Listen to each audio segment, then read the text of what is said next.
அல்லாஹ் இந்த முயற்சியை ஏற்றுக்கொள்வானாக.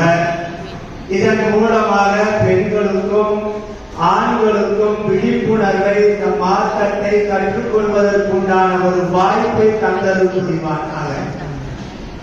பெண்களுடைய விழிப்புணர்வு தேவையா என்று கேட்டால் இன்றைய காலகட்டத்திலும் தேவைதான்.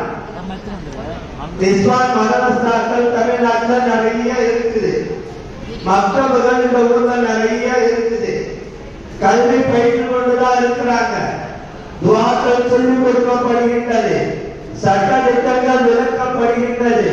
அப்படி இருந்தும் சில பேர் நேரங்களிலே சில கேள்விகள் கேட்கின்றார்களே, பார்த்தா நம்மளாம் அசைந்து போயிருக்கு.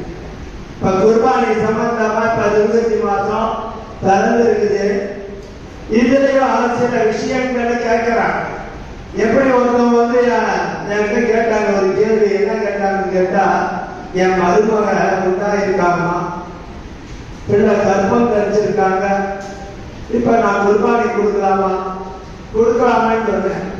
ஒரு ஆட்டை வாங்கி அறுக்க வேண்டியதுதானே, அப்ப ஒரு உயிரை அறுத்தா என் பிள்ளைய அந்த வயிற்றுல இருக்கிற பிள்ளைய அறுக்கிற மாதிரி ஆகலான்னு கேட்கிறான்.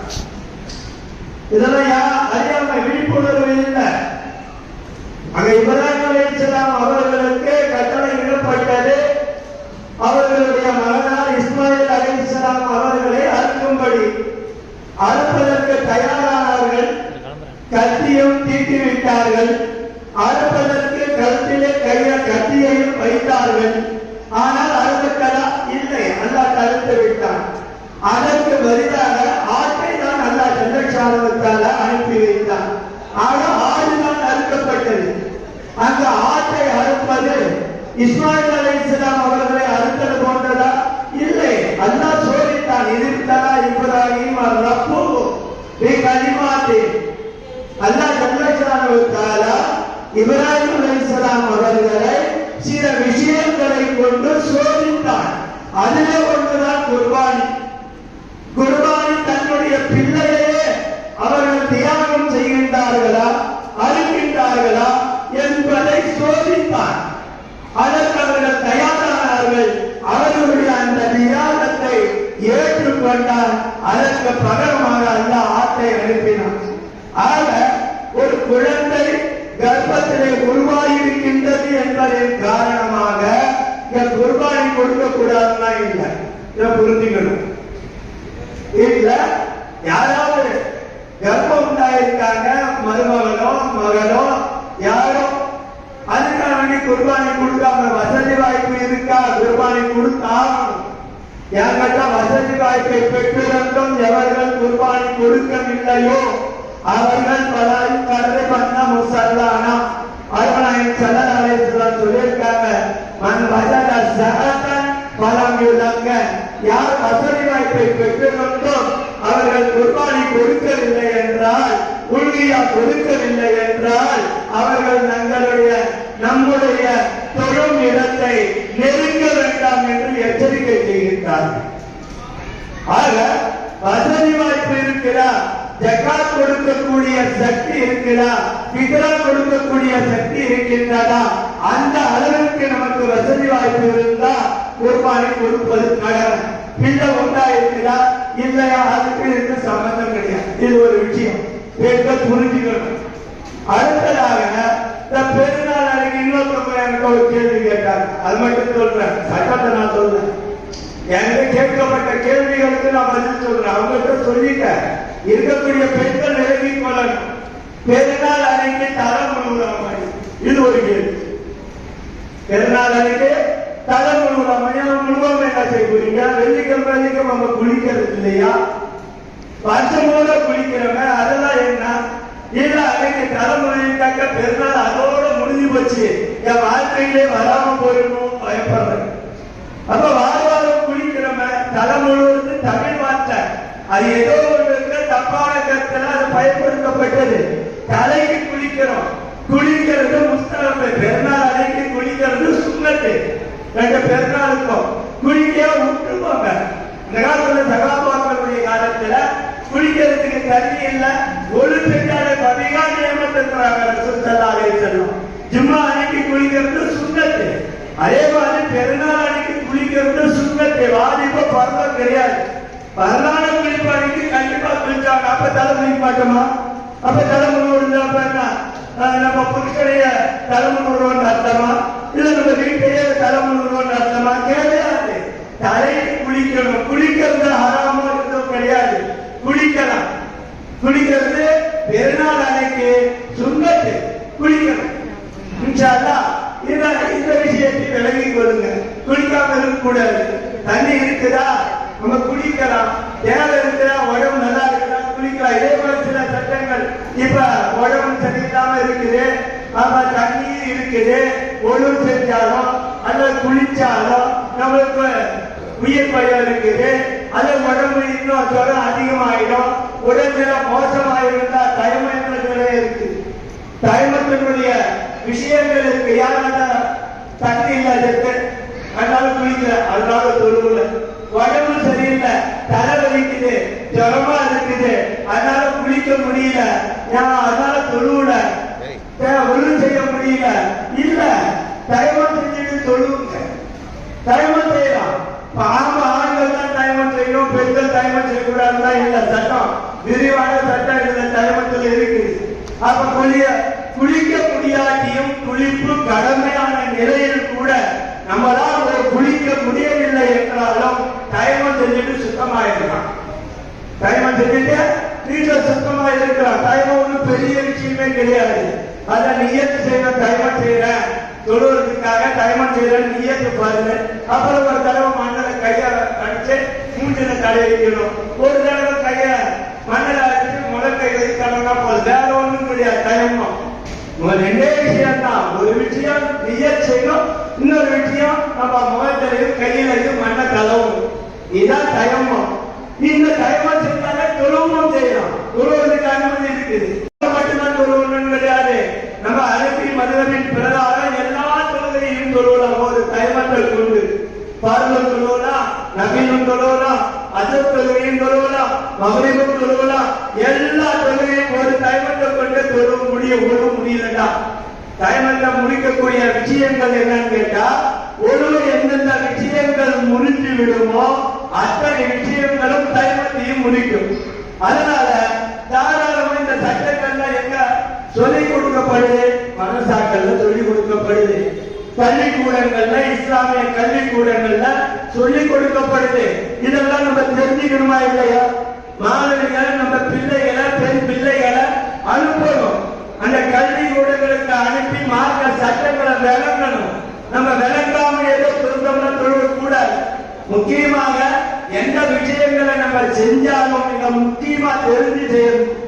எந்த முறையில தொழணும், எந்த முறையில நோன்பு வைக்கணும், எந்த முறையில குர்பானி கொடுக்கணும், எந்த முறையில ஹஜ் செய்யணும், எந்த முறையில தூங்கணும், எந்த முறையில உணவு செய்யணும், எந்த முறையில தயமம் செய்யணும், எந்த முறையில சோறு சாப்பாடு ஆக்கணும், எந்த முறையில சாப்பாடை பரிமாறணும், எத்தனை விஷயங்களும் நம்மளுடைய மார்க்கத்தில் சொல்லிக் கொடுக்கப்படுது.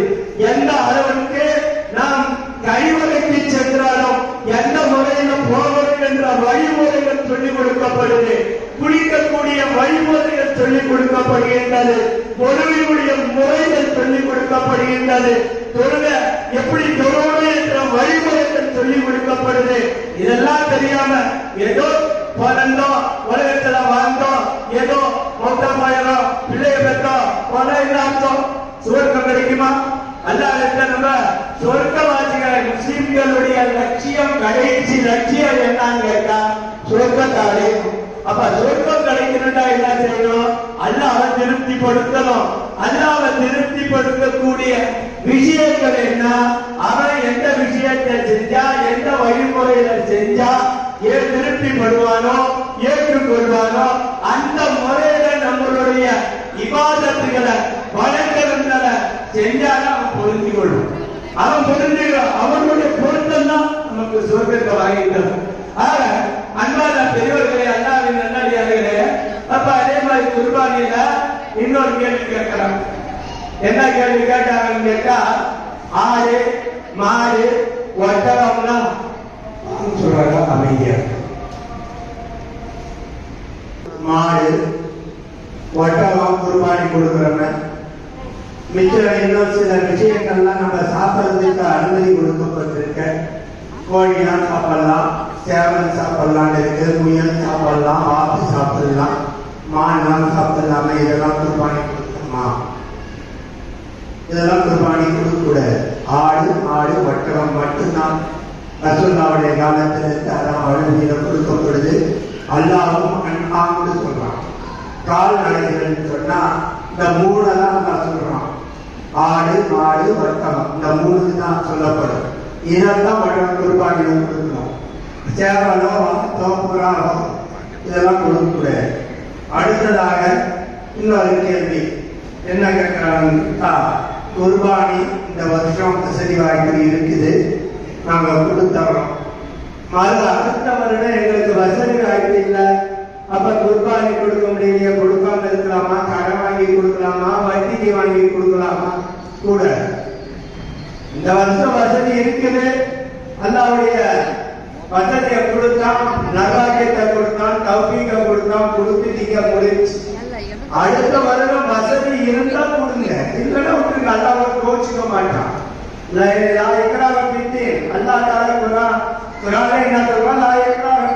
மார்க்கத்தில் எந்த நிர்பந்தமும் கிடையாது. அதனால இந்த வருஷம் வசதி வாய்ப்பு இருக்குது, குர்பானி கொடுத்துட்டோம். அடுத்த வருஷம் அதே மாதிரி நமக்கு வசதி வாய்ப்பு இருந்தா குர்பானி கொடுக்கலாம், இல்ல விட்டுக்கலாம், ஒன்றும் பிரச்சனை இல்லை. வருஷம் கொடுத்துதான் ஆகணும். அதுக்காக கடை வாங்கி கொடுக்கறது, வட்டிக்கு வாங்கி கொடுக்கறது இதெல்லாம் கூடாது. வட்டிக்குலாம் கொடுக்கவே கூட வாங்கி அது குர்பானி கொடுக்கணுன்ற அவசியம் ஒன்றும் கிடையாது. அல்லாஹ் அப்படி நிர்பந்தப்படுத்தல. எந்த விஷயமா இருந்தாலும் நல்ல அமல்களுக்கு வட்டி வாங்கி செய்யக்கூடாது. ஹஜ்ஜுக்கே போறோம், நம்ம வீடு இருக்குது, வட்டிக்கு வச்சுக்கிட்டு அதை நம்ம அடமானம் வச்சுட்டு ஹஜ்ஜுக்கு போறோமா? கூடாது. கடை வாங்கிட்டு ஹஜ்ஜுக்கு போக கூடாது. புரியுதா? நல்ல வசதி வாய்ப்பு ஃபுல்லா இருக்கணும். ஹஜ்ஜுக்கு போயிட்டு திரும்பி வர வரைக்கும் நம்மளுடைய செலவுகளுக்கு ஃபுல் அமௌண்ட் பணம் இருந்தாலும் ஹஜ்ஜுக்கு போகணும், இல்லைன்னா போக கூடாது. நம்ம போயிட்டு வர முடியும், கொண்டாடி பிள்ளைங்க சாப்பாடு திங்காங்கன்னா அப்ப கூட ஹஜ்ஜுக்கு போக வேண்டியது, ஹஜ்ஜு கடமை கிடையாது. மனைவி மக்களுக்கு உண்டான ஏற்பாடு ஃபுல்லா செய்யணும். நம்ம திரும்பி வர்ற வரைக்கும் அவர்களுக்கு உண்டான உணவு பாதுகாப்பு எல்லாம் செய்துட்டு தான் நம்ம ஹஜ்ஜுக்கு போகணும். ஏதோ அவங்க எப்படி வேண்டாலும் இருந்து விட்டோம்னா அல்லாஹ்வுடைய பாதையில தானே போறேன். அல்லாஹ் நம்மளை கவனிச்சுக்குவான். என் கொண்டாடி பிள்ளைகளுக்கு அப்படி ஒன்றும் சொல்லல. அல்லாஹ் அப்படி நிர்பந்தப்படுத்தல. அதை என்ன எந்த அளவுக்கு கேட்டா நம்ம வரலாறுல பார்க்கலாம். பதில் யுத்தம் நடக்குது. நாயகம் ஸல்லல்லாஹு அலைஹி வஸல்லம் பதில் யுத்தத்துக்கு போறாங்க. தன்னுடைய மகளார் ஜைனப் ரலியல்லாஹு தஆலா அன்ஹா உடல்நல சரியில்லாம இருக்கிறாங்க. அவங்கள பார்வை எடுப்பதற்காக, அவர்களுடைய உடல் நலத்தை சரி செய்வதற்காக உஸ்மான் ரலியல்லாஹு தஆலா அன்ஹு அவர்களை விட்டுட்டு போறாங்க. நீங்க பாருங்க, பதில் பெரிய சகாபி, ரசூலுல்லாஹ்வுடைய மருமகனா. ஆனா மனைவிய கவனிச்சுக்கணும், உங்களுடைய மனைவியை கவனிங்க. பதில் யுத்தத்துல எவ்வளவு பெரிய மூன்றாவது கலீஃபா. அப்படி இருந்தா அவர்கள் பதில் யுத்தத்துல கலந்து கொள்ளலையா? மனைவியினுடைய உடல் சுகத்தை அவர்களுடைய பராமரிப்புக்காக விட்டு போறாங்க. அப்படி ஜிகாது ஒரு மிகப்பெரிய ஜிகாது. அதில் பதில் யுத்தம் உலக வரலாறுல மிகப்பெரிய ஒரு யுத்தம். அப்படிப்பட்ட யுத்தத்திற்கு அருணாயன் ஸல்லல்லாஹு அலைஹி வஸல்லம் கலந்து கொள்ள வேண்டாம், நீங்க வீட்டுல இருங்க, மனைவியை பாதுகாப்புன்னு சொல்றாங்கடா. நம்ம அப்ப மனைவி மக்களுக்கு பாதுகாப்பாக அதுக்கு போலாமா? யோசிக்க. அல்லாஹ்வுடைய பாதை தான் ஃபுல்லான வசதி வாய்ப்பு இருந்தா நம்ம ஒரு கடை வாங்கிட்டோம், வட்டிக்கு வாங்கிட்டோம், இந்த அதுக்கு போறது, அதே மாதிரி சதக்கா செய்யறது, இந்த குர்பானி கொடுக்கறதும் கூடாது. ஆக இந்த மாதிரியான சில விஷயங்கள் இந்த பெண்களுக்கு மத்தியில இதெல்லாம் உலக வருது செய்தி. இந்த மார்க்கத்தை தெரியாதவர்கள் இந்த விழிப்புணர்வு வேணும். அதற்காக ரப்பானியா மதரசா இந்த வருஷம் இந்த குர்பானியுடைய நேரத்தில் இந்த விஷயங்களை விளங்கணும் என்பதற்காக ஏற்பாடு செஞ்சிருக்காங்கன்னா இந்த நிர்வாகத்தை நம்ம பாராட்டணும், வாழ்த்தணும். அல்லாஹ் ஜல்ல ஷானஹு வ தஆலா அவர்களுடைய இந்த முயற்சியை மக்கள் செய்வானாக, ஏற்றுக்கொள்வானாக. இதன் மூலமாக பெண்களும் ஆண்களும் விழிப்புணர்வை அடைவார்களாக. எதை கேட்டோமோ, எதை சொன்னோமோ அதன் அதன்படி அமல் செய்யக்கூடிய நற்பாக்கியத்தை எல்லாம் அல்லாஹ் எனக்கும் உங்களுக்கும் தந்தருள் புரிவானாக. வாசித்தாவா நான் நன்றி ரப்பில் ஆலமீன்.